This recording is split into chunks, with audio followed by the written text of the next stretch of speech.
An arts performance here in Canada has found itself in the crosshairs of the Chinese Communist Party.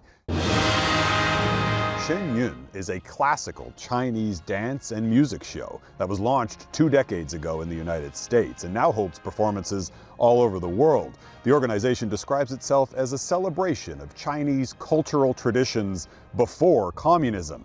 Shen Yun is produced by members of Falun Gong, a spiritual movement with roots in Buddhism.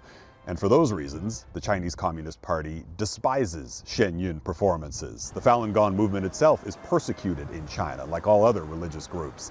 Shen Yun performances that were held earlier this spring here in Canada, in Toronto and Vancouver, received bomb threats. But police in both cities investigated the threats and found that they weren't credible, that the threat emails appeared to have originated in mainland China. But the Vancouver shows continued as scheduled. And Global News has learned that Chinese consular officials in Vancouver asked to meet with Vancouver city staff responsible for the performing arts venue, the Queen Elizabeth Theatre.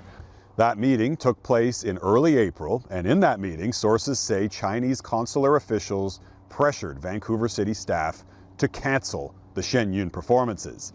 In the end, Vancouver city staff did not bow to that pressure, and the show's 5 performances continued as scheduled last month.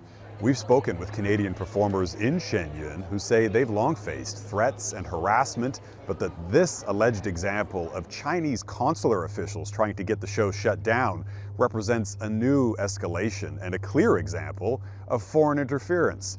We also spoke with the former mayor of Vancouver, who says that the federal government needs to respond.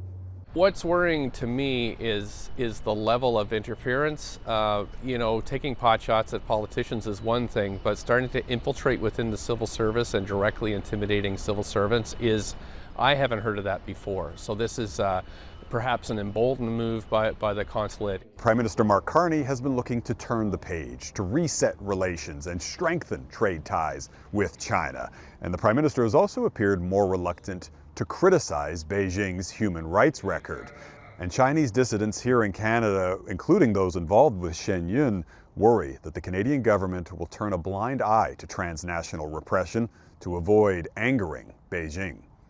Jeff Semple, Global News, Toronto.